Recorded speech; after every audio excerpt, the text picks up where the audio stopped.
다시 찾아간 중국은 또 겨울이었다. 얼마나 춥던지, 얼마나 눈이 많이 오던지, 성경을 다시 가져다 주기로 약속한 지도 벌써 2년이 지났다. 이번에는 이 목사와 함께였다. 약속을 지키기 위해 서둘러 조선족 아주머니들을 만나려고 기차역으로 나갔다. 성경이 가득한 10개의 가방을 나눠 들었는데 가방 한 개에 대략 25kg이었다. 눈이 수북히 쌓이고 있었다. 기차에서 내려 택시를 탔는데 평소 1시간이면 갈 수 있는 길이었지만 차가 눈에 미끄러지고 구덩이에 빠지는 우여곡절을 딛고서야 겨우 조선족 아주머니를 만날 수 있었다. 여기 성경 250권이요. 아주머니는 전혀 기대하지 않은 시간에 성경을 받아서였는지 그저 가만히 서 계셨다. 어떻게 성경을 가지고 왔는지, 이곳까지 오는 길에 공안을 만나지 않았는지 물어볼 만도 한데 아무런 말이 없었다. 어쨌든 배달했으니 됐지 생각하며 돌아섰는데 아주머니가 나지막히 내 등 뒤로 말을 건넸다. 다음에 올 때는 성경 100권만 더 개고 오라요. 신약과 시편이 있는 요만한 가죽 성경이 띠요. 뭘 하시게요?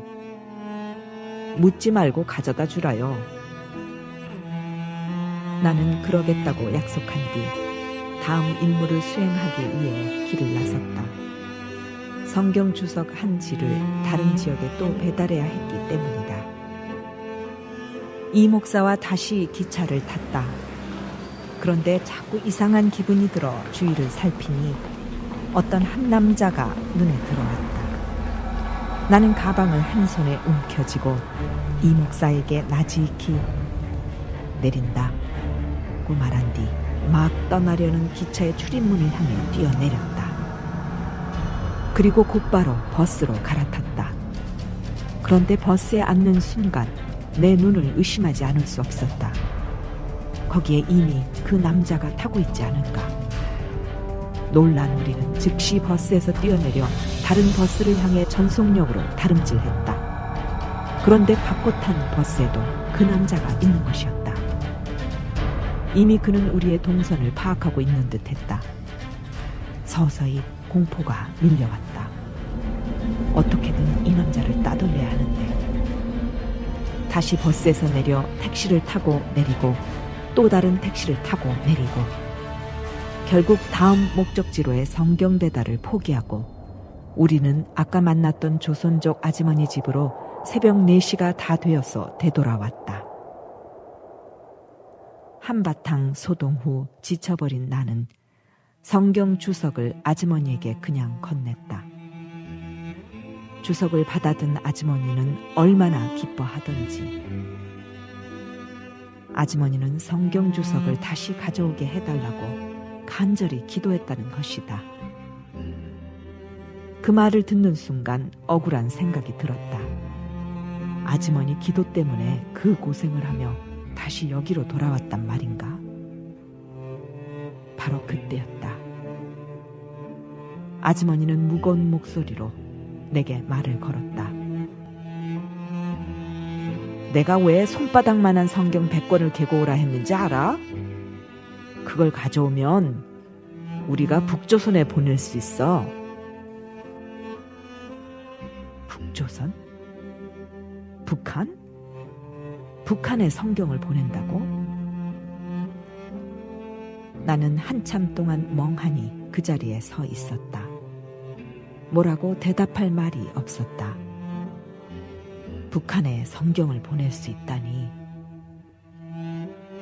지금도 어렵기는 하지만 그 당시엔 북한에 성경을 보낸다는 것 자체를 감히 상상할 수도 없는 시절이었다. 뒤이어 거부할 수 없는 강하고 분명한 하나님의 음성이 내게 들려왔다. 나는 북한을 포기한 적이 없다. 그 땅에 내 백성이 살아있다. 내가 남한 성도들의 기도를 듣고 있다. 심장을 뒤흔드는 하나님의 음성에 나는 그 자리에 털썩 주저앉아 엉엉 울었다. 하나님께서 내 땅, 내 백성을 버리지 않으셨다는 것이다. 하나님의 분명한 음성을 들은 나는 더 이상 가만히 있을 수 없었다. 성경 배달의 강력한 명분을 얻었을 뿐만 아니라 누구와도 견줄 수 없는 든든한 후원자를 얻은 기분이었다. 하나님이 원하신다니. 나는 그 땅에 살아있는 하나님의 백성들을 향해 지체 없이 나아가야 했다. 예, 하나님.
사랑하던 자 중에 위로하는 자가 없사오며 영원하다고 믿었던 친구도 다 배신하여 원수가 되었으며 과부들의 눈에서는 눈물이 말라버린 지 오래되었고 처녀들의 목은 쉬어 찬양을 부를 수가 없게 되었습니다.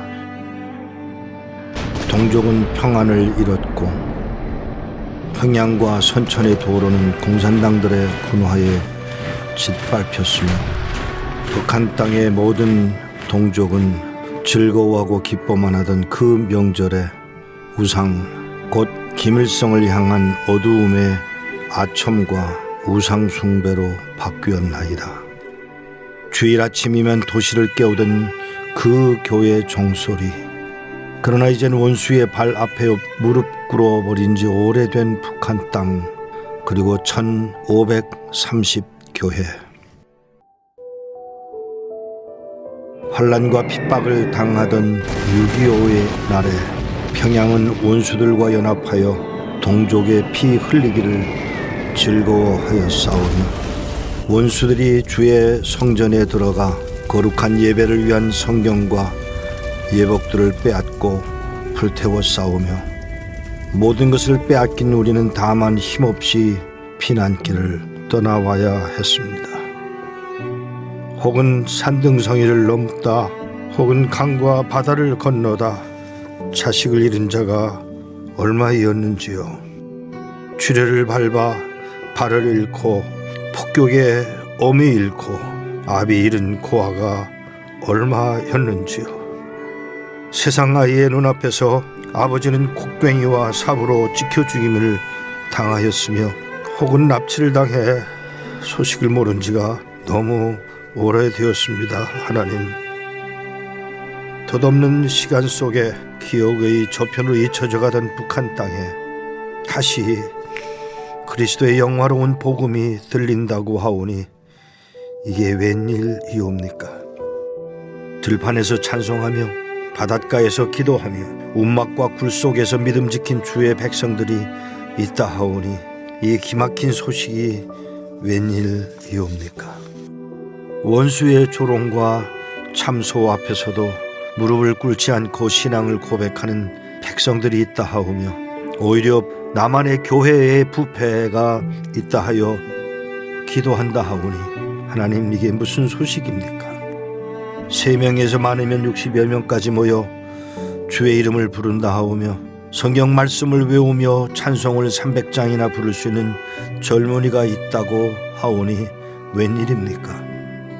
복음만을 위해 살리라고 각오한 당신의 은혜 입은 계집종이 있다 하오며 별자리를 단 장성 가운데 어머니의 기도를 기억하며 돌아오는 자가 있다 하오며 한문각에 입문을 하기 위하여 머물러고 있는 소자가 십자가의 도를 듣고 싶어 안타까워했지만 듣지 못하였다오며 울고 있는 그런 소자도 있다 하오니 웬일이옵니까? 하나님, 500여 순교자의 피를 인함이니까 아니면 회복하실 때를 기다리며 메마른 눈물을 씻어내린 당신의 백성들의 기도 때문입니까? 원수 김일성에게 속아서 총뿌리를 남쪽으로 돌리기만 했던 자 중에 주의 백성은 과연 없었습니까? 그들이 회개하거든 주여 이제라도 저들을 용서하옵소서. 그리고 우리도 저들을 용서하게 하옵소서. 주께서 십자가에 남기신 말씀을 기억하게 하사 저희를 사하여 주옵소서. 자기의 하는 것을 알지 못함이니이다 외쳤던 그 주님의 말씀처럼 저들로 회개하고 돌아오도록 느헤미야와 이사야의 고백처럼 이 모든 환난을 나와 나의 아버지 집이 범죄함을 인함이니이다라고 고백하며 기도하게 하옵소서.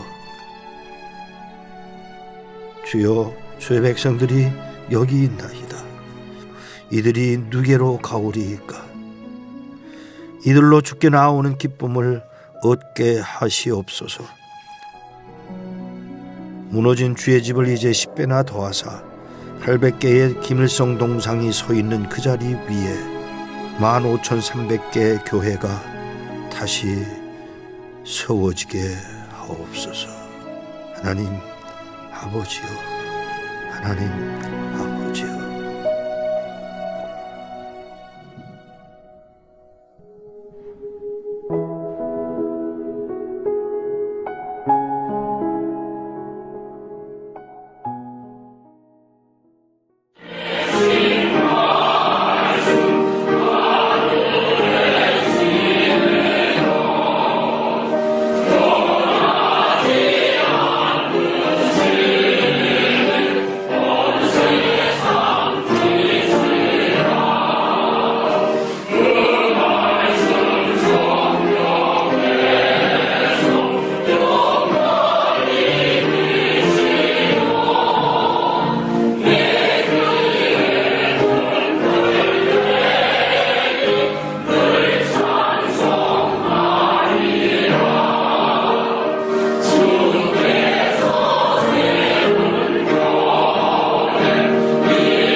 성경을 가지고 북한에 들어갔다가 다시 찾아온 정식이에게 일꾼은 요한이의 안부를 다급히 물었다.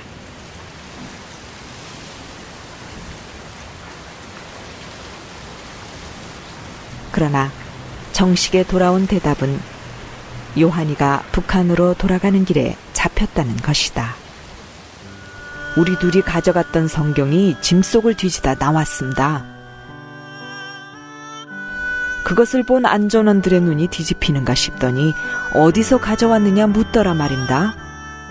요한이가 땅에 있는 것을 그냥 주워왔다고 했습니다. 순간 안전원들의 발길이 사정없이 요한이와 저를 걷어찼습니다.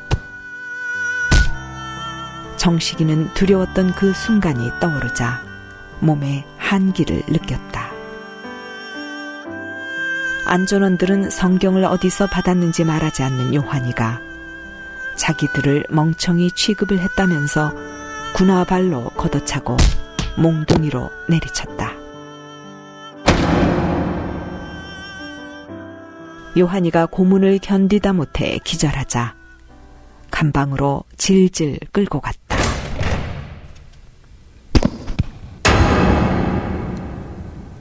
몇 시간이 지났을까? 겨우 깨어난 요한이의 모습은 말이 아니었다. 맞아 살이 터진 얼굴은 피범벅이 되어 퉁퉁 부어올라 있었다. 천당인 줄 알았는데. 요한이는 힘없이 눈을 감은 채 하염없이 울기만 했다. 그렇게 한동안 잠잠하게 있던 요한이가 자리에서 벌떡 일어나 앉았다. 그리고는 찬송을 부르기 시작했다. 나 같은 죄인 살리신 주 은혜 놀라와 잃었던 생명 찾았고 광명을 얻었네. 요한이의 찬양 소리를 듣고 있던 사람들이 한 명, 두 명 허밍으로 따라 부르기 시작했다. 누가 시킨 것도 아닌데 말이다.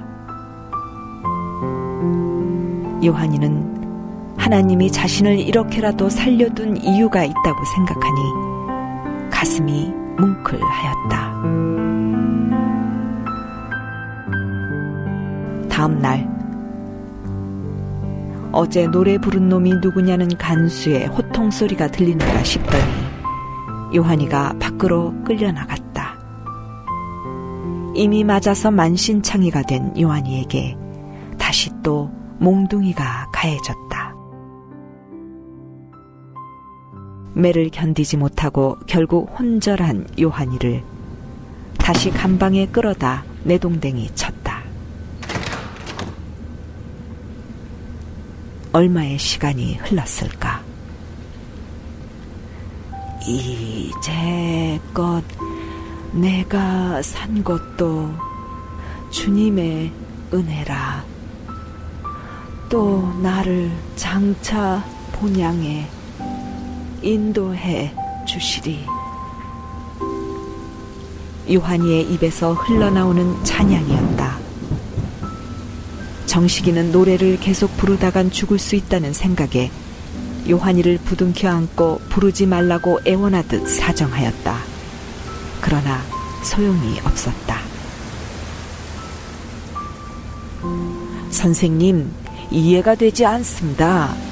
아니 그렇게 얻어맞았는데 어떻게 노래를 부를 수 있습니까? 매를 맞으면서도 찬송을 부르며 죽어가던 요한이를 이해할 수 없어 답답한 듯 묻는 정식이에게 일꾼이 대답했다.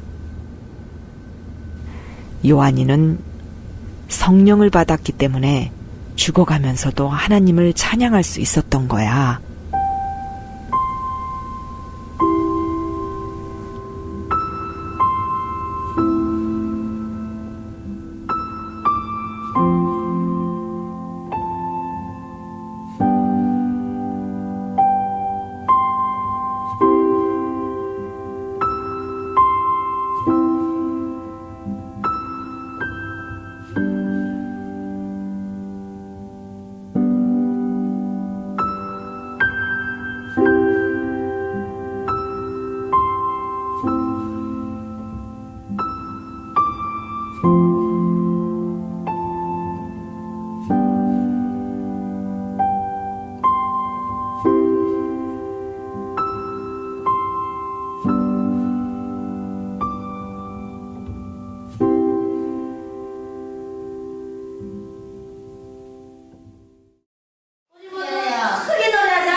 This is the story of the worst pizza I had in my life.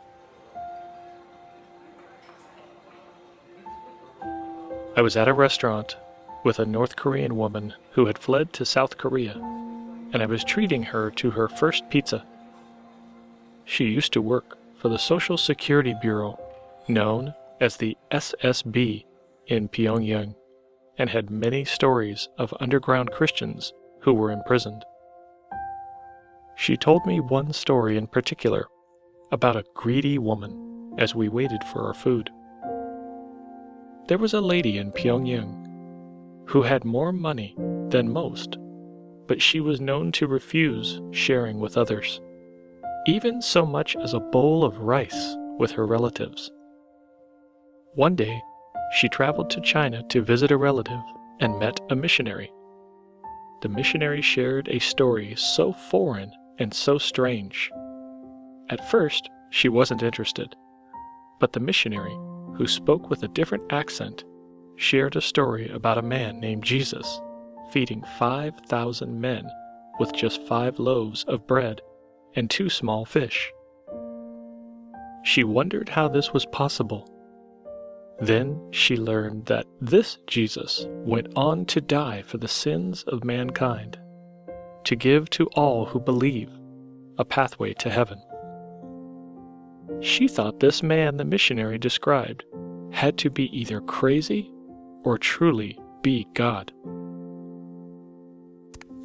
The woman was so taken by the story that she couldn't even eat over the next couple of days. In the end, after much searching, the woman decided to accept Jesus into her heart. When the woman returned from China, she brought with her gifts of food that she gave out to her neighbors and relatives. After all the gifts were gone, she began selling her belongings to feed beggars and hungry children.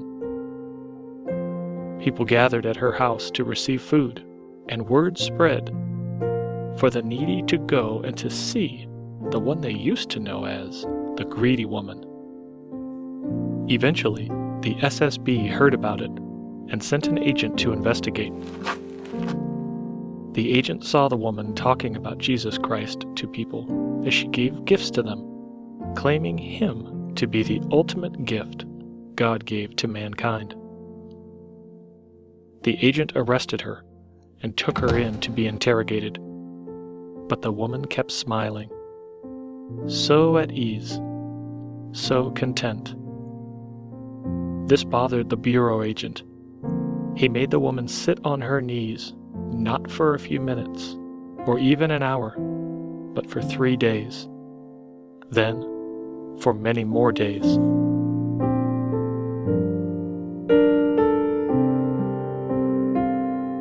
She was made to endure immense cramping and severe pain, and as the blood stopped circulating in her legs, gangrene began to set in from the fleas, lice, and other parasites that laid their eggs in her cold, decaying flesh and within the muscles of her legs. No longer able to walk, other prisoners were ordered to carry her out. The foul smell from her decaying flesh caused others to look away in disgust, yet she thanked them and continued to smile. In the days that followed, with no access to medical treatment, the woman's condition worsened, and she eventually succumbed to a painful death.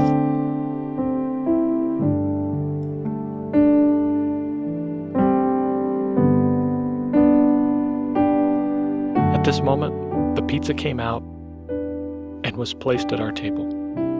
The former SSB agent took her first bite, but was overwhelmed by the smell of the gorgonzola cheese.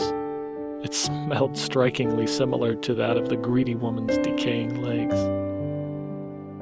I was dumbfounded, then had to turn my face away as a tear dripped down my face and dropped onto the pizza. Tears also started to roll down her face. Pizza that was meant to be a wonderful treat. Who knew it would serve as a reminder of the tragic reality that North Korean Christians endure every day for their faith.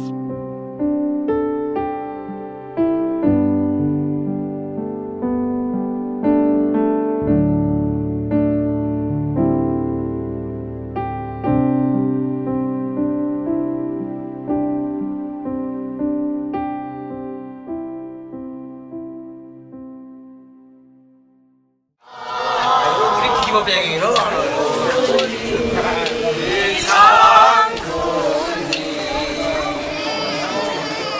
손만 다시고 살피시오 기어주시는 어머니 이 세상 제일 친근한 김종일 장군님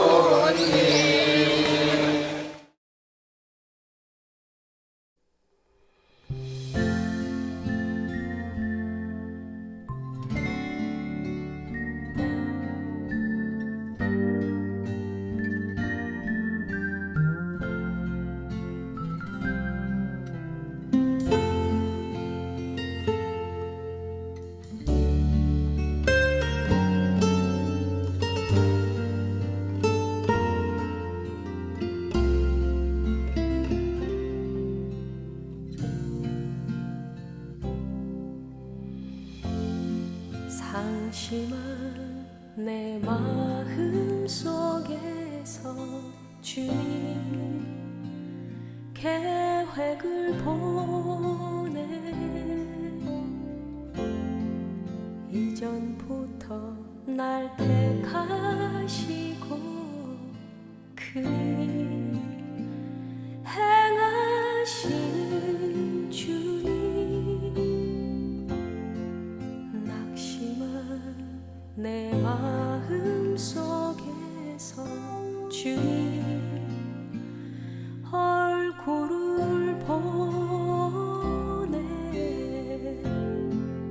끝날까지 날 잡아주시고 큰 약속 이루시는 주님 나는 어리석고 미련한 사람인데 주님 왜 날 사랑하시는지 나는 교만하고 부족한 사람인데 주님 왜 날 세워주시는지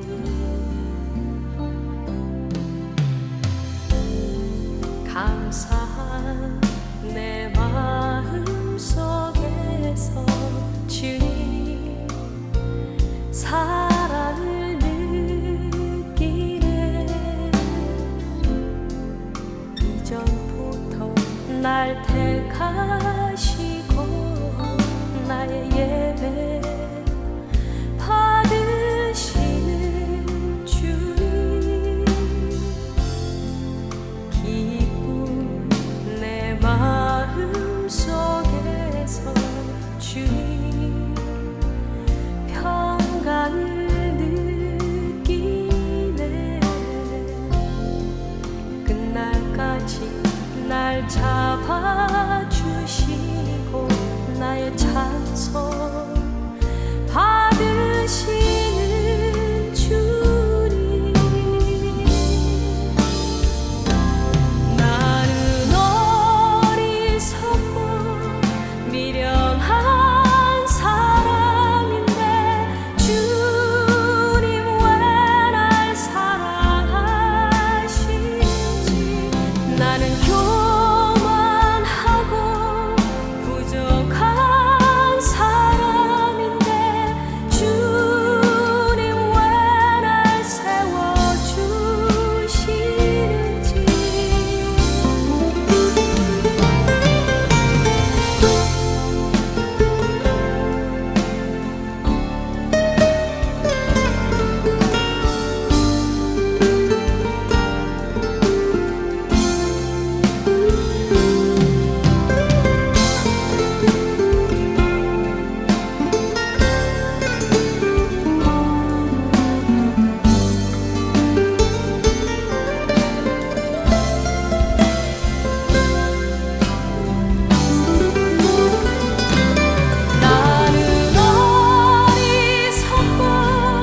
진정 주님을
몇 년 전 모세라는 북한 출신 형제 하나가 식량을 구하려고 국경을 넘어 중국으로 건너왔습니다.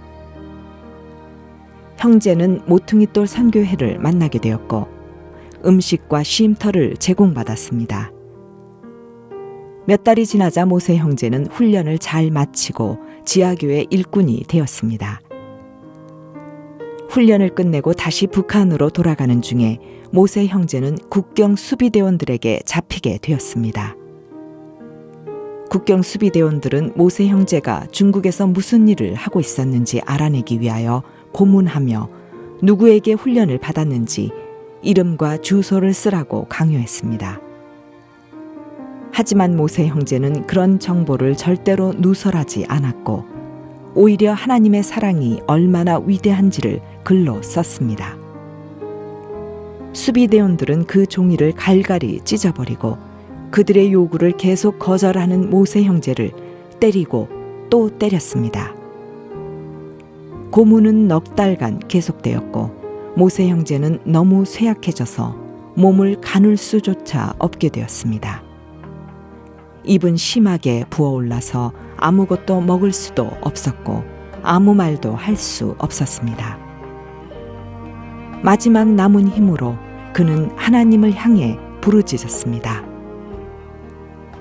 하나님, 정말 당신이 살아계신다면 왜 제가 이렇게 계속 고문을 당해야 합니까? 북한 땅을 위해 주님이 주신 사역을 감당하기 전에 저는 죽을 것만 같습니다.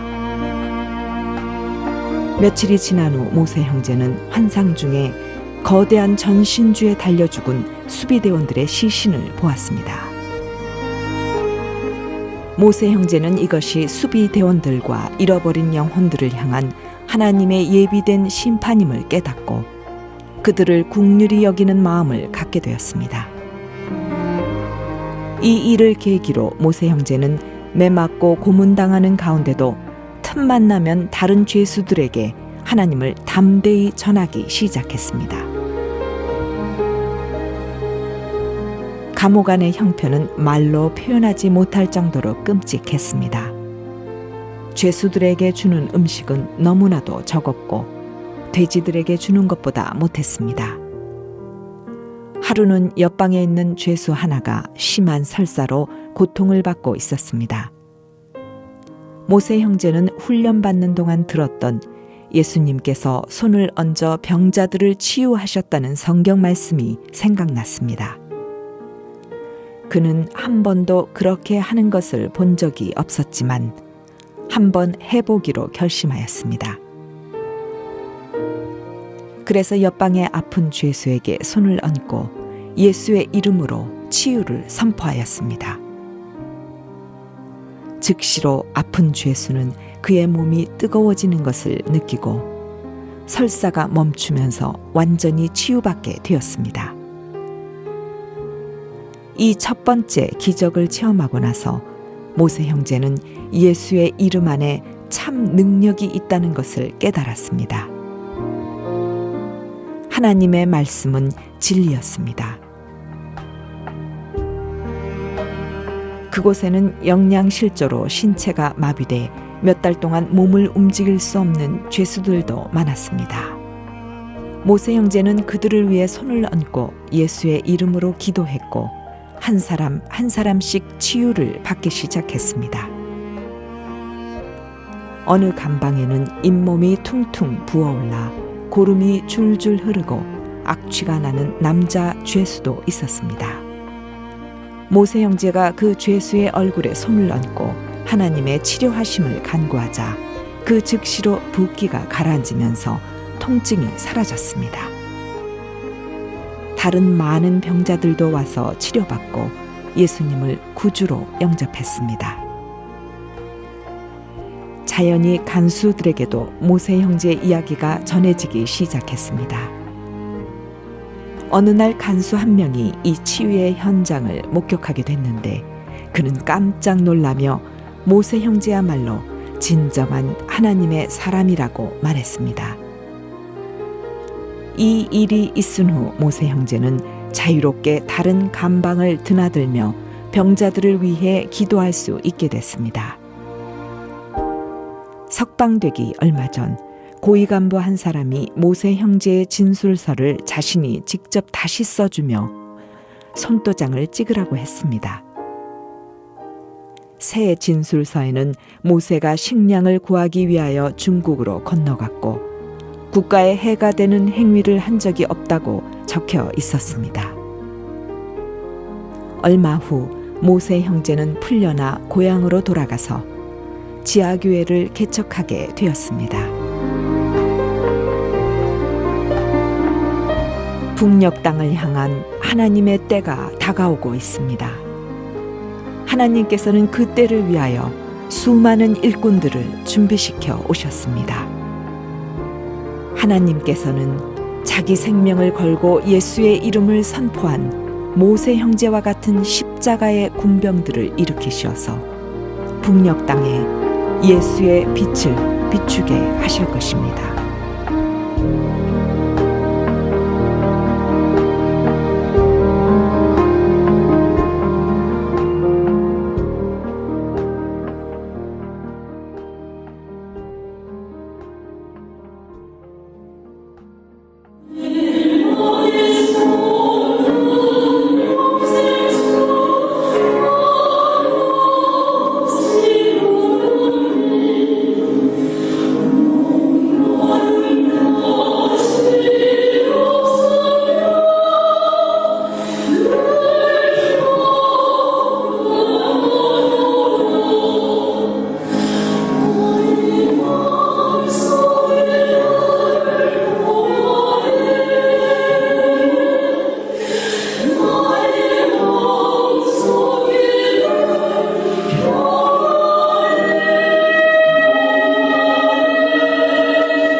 얼어붙은 저 하늘, 얼어붙은 저 벌판,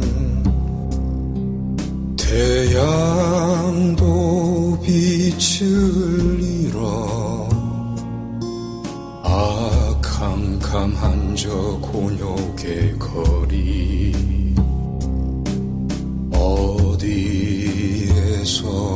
왔나, 얼굴 여윈 사람들 무얼 찾아 헤매이나,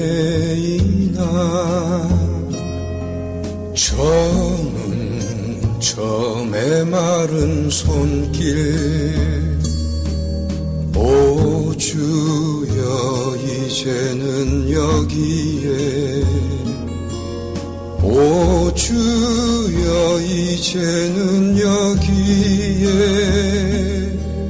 오 주여 이제는 여기에 우리와 함께 하소서. 거리여 외로운 거리여 거절당한 손길들에 캄캄한 저 곤욕의 거리 어디에 있을까. 전국은 어디에 죽음 저편 푸른 숲에 거기에 있을까. 오 주여 이제는 여기에 오 주여 이제는 여기에 오 주여 이제는 여기에 우리와 함께 오 주여 이제는 여기에 오 주여 이제는 여기에 오 주여 이제는 여기에 우리와 함께 하소서. 오 주여 이제는 여기에 우리와 함께 하소서.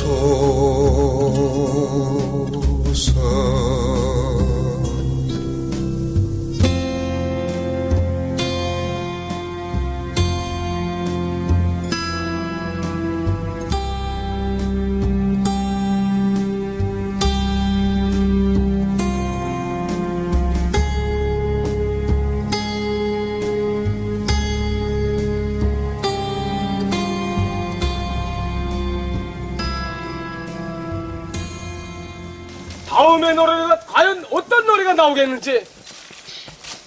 아이들은 야요. 장군님은 전선으로 다 같이 불러봅시다.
1989년 1월 제가 북한에 처음 방문했을 때의 일입니다. 당연히 북한의 첫 방문은 북한 사역의 첫 시작을 위한 탐색전이었습니다. 미국에서 북한으로 갔던 나는 긴장감과 함께 시차 때문에 새벽 2시 반에 잠이 깨고 말았죠. 잠에서 깨어 기도하던 중에 하나님의 음성이 들려왔습니다.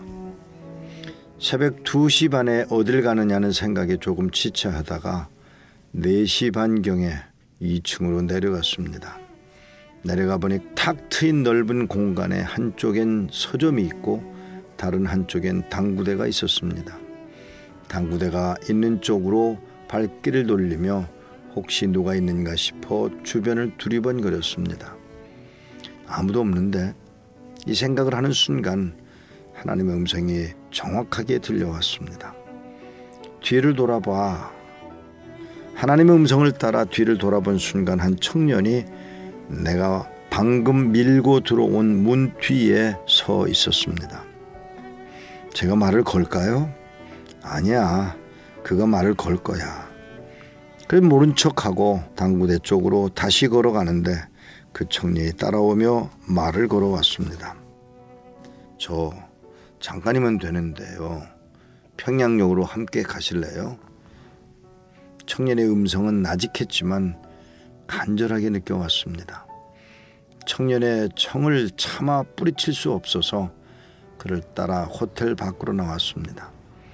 그를 따라 평양역으로 발길을 옮기던 중 청년이 갑자기 호텔과 광장 사이 골목길로 나를 이끌고 나는 끌려 들어가야 했습니다. 그는 나를 그와 마주 세우고는 마치 악수를 청하는 듯이 손바닥을 내밀었습니다. 그리고는 내 손바닥에 뭔가를 그리기 시작했습니다. 살살 긁는 것이 간지러워 손을 빼려 했지만 너무나 진지해서 나는 더 이상 그의 손을 뿌리치지 못하고 잠자코 있었습니다. 그리고는 내 손에 그리는 것이 다름 아닌 십자가였다는 사실을 알게 됩니다. 2번 긁어내리고 2번 횡으로 긁었습니다. 분명하게 십자가를 그린 것입니다. 알았네. 그를 향해서 말을 던졌습니다. 아셨어요? 그러면 선생님하고 저하고 그리스도 안에서 한 형제인가요? 라고 물어봤습니다. 뜻밖의 물음에 나는 그래 하고 진지하게 대답해 주었습니다. 내 말이 끝나자마자 그는 나를 그의 몸 쪽으로 확 잡아당기더니 울먹이며 소리칩니다. 형님. 간절히 외치고는 내 몸에 기대어 눈물을 펑펑 쏟아냈습니다. 처음에는 그의 의도를 알 수 없어 그저 그가 하는 것을 지켜봤지만 어느새 그의 한 서리 눈물이 내 심장 속을 뚫고 들어와 내 눈물샘을 터뜨리고야 말았습니다. 그와 나는 한참을 서로 부둥켜 안고 울고 또 울었습니다. 1972년에 태어난 소년의 신앙 고백은 이렇게 제게 표현된 것입니다. 말이 어줍은 저는 특별히 이어갈 말이 없어서 대화를 바꾸고자 했습니다. 그리고 이렇게 물었습니다. 뭐 원하는 게 있어? 저 한 달에 20원 벌어요. 20원? 20원을 달란 말이야? 아니에요. 제가 20원을 번다는 말입니다. 무슨 할 얘기가 있는 거지? 내 질문에 청년이 불안한 듯 눈을 들어 주변을 올려다보고는 다시 제 눈을 바라보며 힘겹게 말을 꺼냅니다. 1초 내야 돼요. 그의 눈에는 이미 눈물이 흐르고 있었습니다.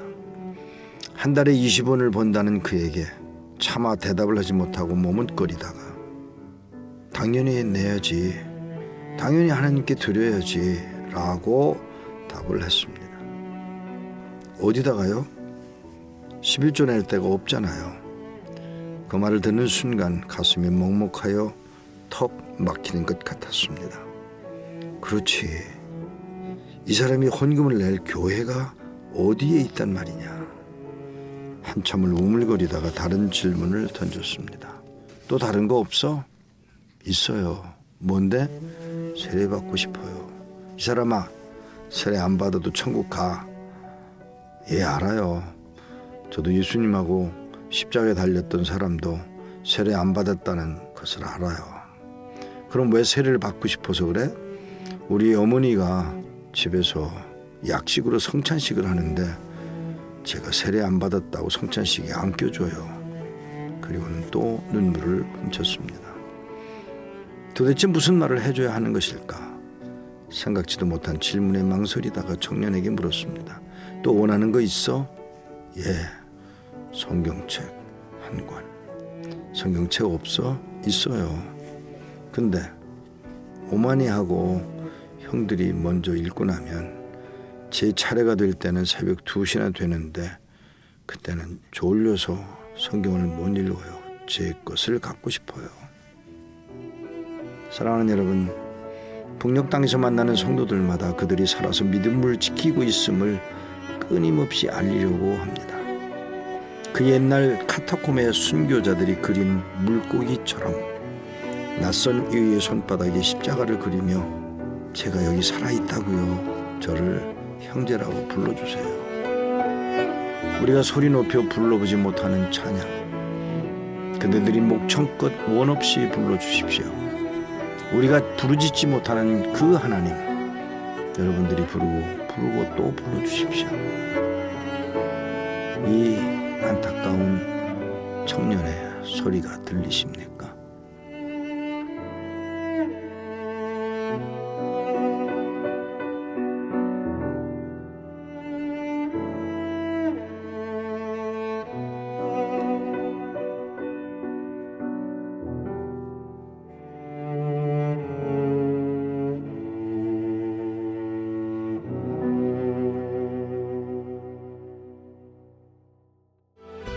그의 죽으심을 본받아 연합한 자가 되었으니 또한 그의 부활을 본받아 연합한 자가 되리라. 우리가 알므로와 그 옛사람 예수와 함께 십자가에 못 박힌 것은 죄의 몸을 연하여 하심을 우리가 죄에게 종로로 하지 않냐고 합니다. 예수님이 내 구주인 걸 믿으십니까? 예수님이 나를 십자가에 죽으신 거 믿으세요? 이제 세례 받으면 죽든지 살든지 예수님 증거하면서 예수님 꼭 믿고 영생 얻을 거 믿으시죠? 예수를 구주로 믿는 하나님의 딸에게 내가 성부와 성자와 성령의 이름으로 세례를 줍니다.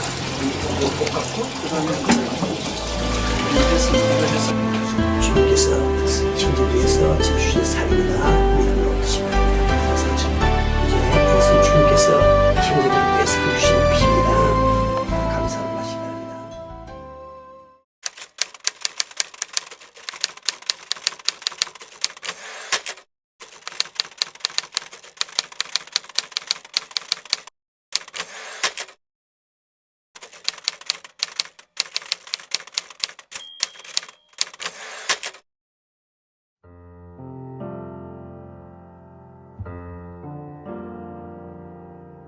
사형리 전도지를 한 400장을 구해서 북한에 들어가려고 한 것입니다. 그리고 생명의 말씀사에서 전도지를 구입해서 북한 땅으로 향하게 됩니다. 저는 들키지 않고 무사히 전도지를 북한으로 갖고 들어갔는데 막상 이것을 누구에게 전해 주려고 할 때 막막하기 짝이 없었습니다. 왜냐하면 이렇게 보여주고 설명을 해야 되는데 그런 상황이 아니었기 때문입니다. 지금도 그렇지만 그 시절엔 더욱더 어려웠던 때였습니다. 어떻게 하면 될까 고민을 하다가 뾰족한 수가 생각이 나질 않았습니다. 그리고 평양을 떠나는 날이 왔습니다. 그런데 비행기를 타고 떠나면 그냥 짐을 비행기에다 실으면 되는데 기차로 이동을 한다는 거예요. 마음이 두근거리게 됩니다. 신의주까지 가는 기차를 타게 되는데 감시원이 저희 옆을 그림자처럼 따라다니고 있었습니다. 이대로 신의주에 가다가 짐 조사를 받게 된다면 전도지가 발각될 뿐만 아니라 이것 때문에 문제가 될 거라는 생각을 하게 됩니다.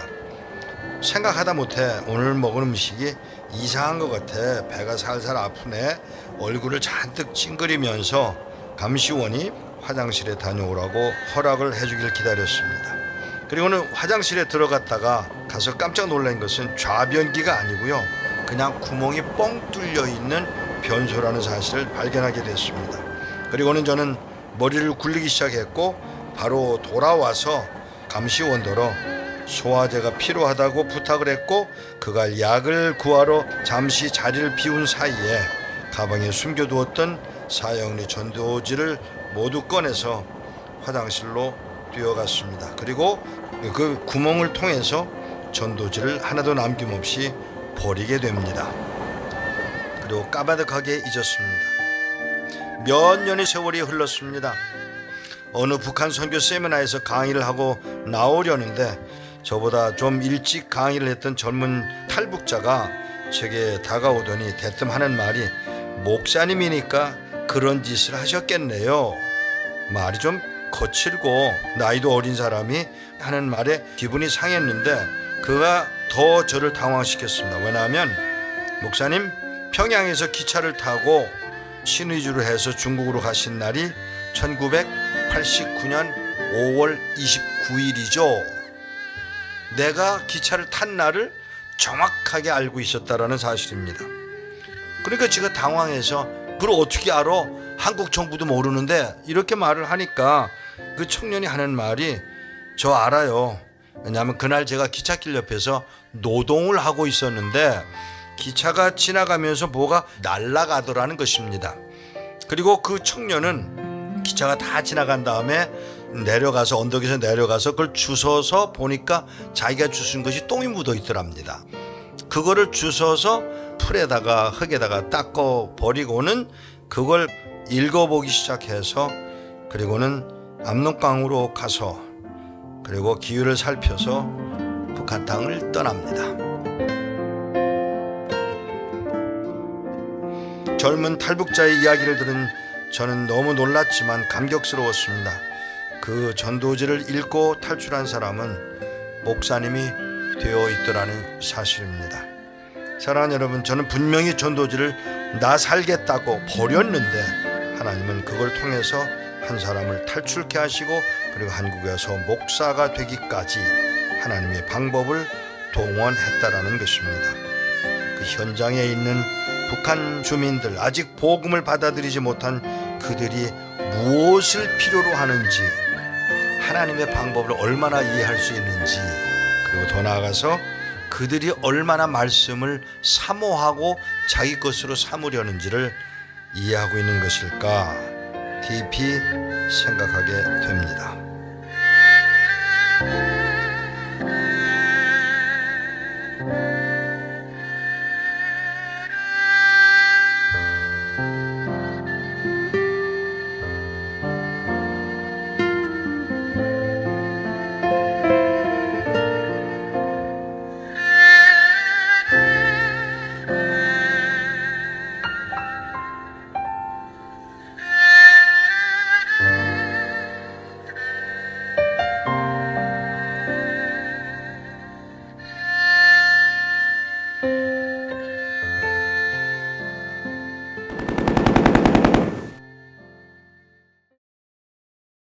용어강사 결혼 박철수는 2003년 10월부터 2006년 5월 12일까지 기간 경남도 순천시 오사동 122반 부양 김광수를 비롯한 여러 명을 대상으로 남조선 계례영화 12편이 수록된 CDR 246장과 기계록화 테프 2편의 4개를 현금을 주고 사거나 교환 또는 빌리는 방법으로 구입하여 자기 집에서 14차에 걸쳐 시청하였으며 연 10차에 걸쳐 5명을 대상으로 남조선 계례 영화가 수록된 CD 194장을 빌려주는 방법으로 유포시켰으며 2006년 5월 12일에는 자기 집에서 남조선 계례 영화가 수록된 CDR 2편의 70장을 감춰놓고 있다가 단속 압수되는 범죄 행위를 감행하였습니다. 이자들은 마땅히 조선민주주의 공화국 형법 제297조 제302조 제278조에 따라 8년 이하의 무리 노동 경하여 사용에 이르기까지 원본에 처하게 되어 있습니다.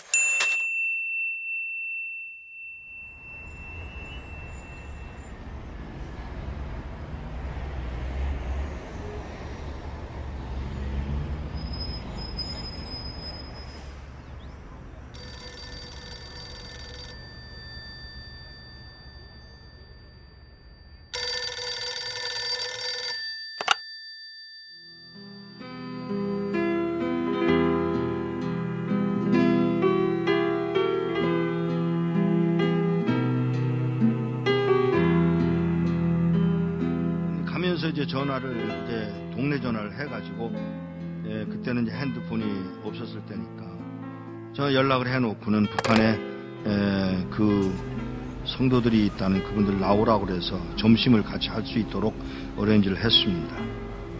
도착을 했습니다. 그리고 4명의 어른들이 나왔습니다. 제일 나이 많은 분이 79, 그냥 4명의 늙은이들이 나온 거예요. 제가 처음 질문이 뭐였느냐면 왜 나오시려고 그러세요? 요 말 한마디를 하는데 뜻밖의 그 노인이 나 찬송 한번 마음 놓고 부르고 싶어서 그래요. 더 이야기할 게 없어서 알겠습니다. 제가 도와드리겠습니다. 언제 나오시겠어요? 그랬더니 빠를수록 좋소.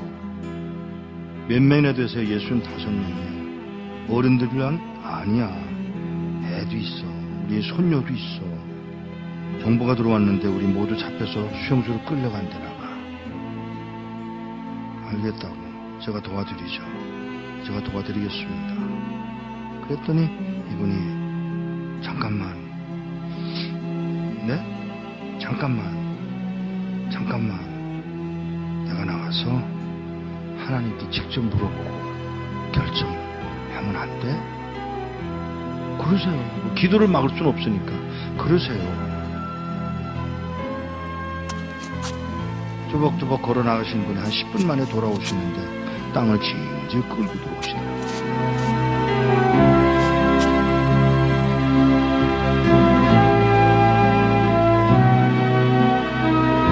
왜 그러세요?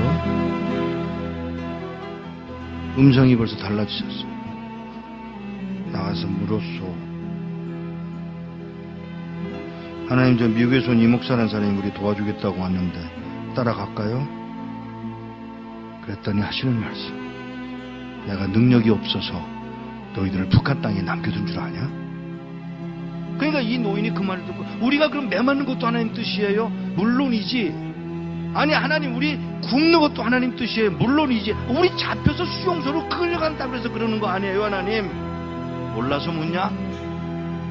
이 말 한마디야.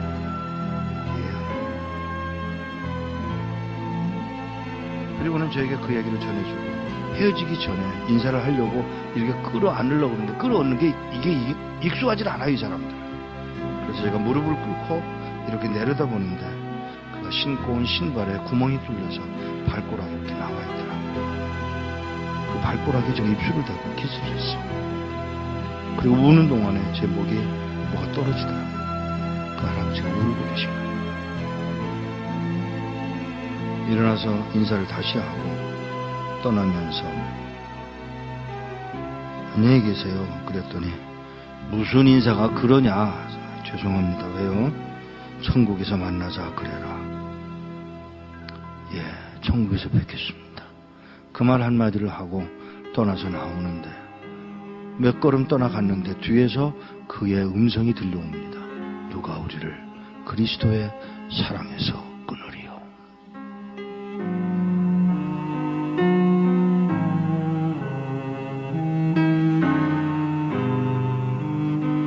몇 년 후에 그곳을 다시 갔다가 저를 태워줬던 택시 운전수를 또 만났는데 그 운전수더러 나를 기억하겠어? 그러고 물어요. 그래서 잘 그랬더니 그때 몇 년 전에 와서 그 노인네들 만나지 않았어. 아, 예.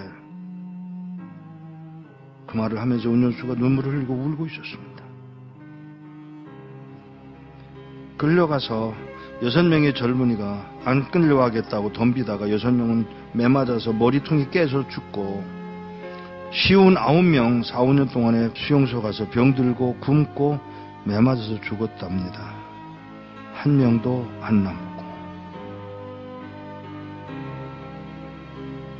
이런 믿음을 지킨 사람들, 찬송 한번 마음 놓고 불러보고 싶다던 그 사람들을 우리는 과연 어떻게 해드려야 되는 것입니까? 우리는 뭘 할 수 있을까?